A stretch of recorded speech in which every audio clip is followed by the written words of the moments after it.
Hai teman-teman, selamat datang kembali di Bintang Prestasi Studio. Hari ini kita akan membahas satu pertanyaan yang sering banget bikin penasaran. Kenapa ya pesawat bisa terbang di langit, padahal ukurannya besar dan berat banget? Yuk kita cari tahu bareng-bareng. Jangan lupa untuk klik like, subscribe, dan bunyikan loncengnya ya. Teman-teman, waktu kita melihat pesawat dari bawah, kelihatannya kecil banget ya. Tapi begitu kita naik ke dalam pesawat, wow, ternyata besar sekali. Ada ratusan kursi dan jendela di setiap barisnya. Bahkan ada dapur kecil dan toilet di dalamnya. Pesawat penumpang bisa seberat ratusan ton. Bayangkan, satu gajah beratnya sekitar 5 ton. Nah, satu pesawat bisa seberat 30 gajah. Tapi kalau seberat itu, kok bisa terbang ya? Ayo kita cari tahu jawabannya. Dahulu pada tahun 1903, dua kakak beradik bernama Wright bersaudara berhasil membuat pesawat pertama yang bisa terbang. Nama pesawatnya Flyer. Terbangnya sih belum tinggi, tapi itu awal mula semua pesawat modern sekarang. Lalu, gimana sih pesawat bisa terangkat dari tanah? Teman-teman perhatikan deh sayap pesawat. Bentuknya tidak datar seperti papan. Sayap bagian atasnya melengkung dan bagian bawahnya datar. Nah, bentuk ini bukan kebetulan. Ini dirancang khusus agar bisa membuat pesawat untuk terbang. Caranya, kita butuh bantuan dari ilmu fisika yang namanya prinsip Bernoulli. Menurut prinsip Bernoulli, semakin cepat udara bergerak, maka tekanannya akan semakin kecil. Ketika pesawat bergerak cepat di landasan, udara yang melewati bagian atas sayap bergerak lebih cepat karena jalurnya lebih panjang. Sedangkan udara di bawah sayap bergerak lebih lambat.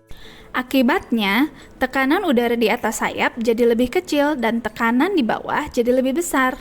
Perbedaan tekanan ini menciptakan gaya angkat yang mendorong pesawat ke atas dan tada, pesawat pun bisa terbang tinggi di langit.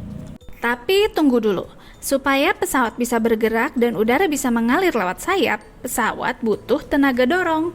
Nah, disinilah peran mesin pesawat. Ada dua jenis mesin yang sering digunakan, yaitu mesin jet untuk pesawat besar dan cepat, mesin baling-baling untuk pesawat kecil dan menengah.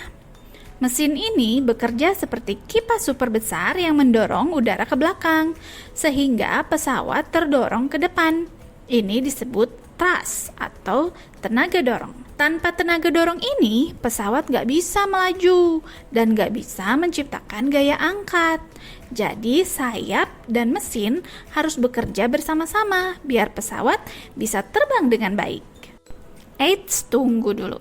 Ada dua hal yang berusaha menghalangi pesawat untuk terbang, teman-teman, yaitu gaya berat, gaya yang menarik pesawat ke bawah karena bobotnya, dan gaya hambat udara, yaitu gaya dari udara yang mendorong pesawat supaya melambat.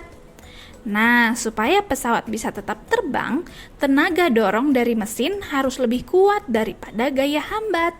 Dan gaya angkat dari sayap harus lebih besar dari gaya berat.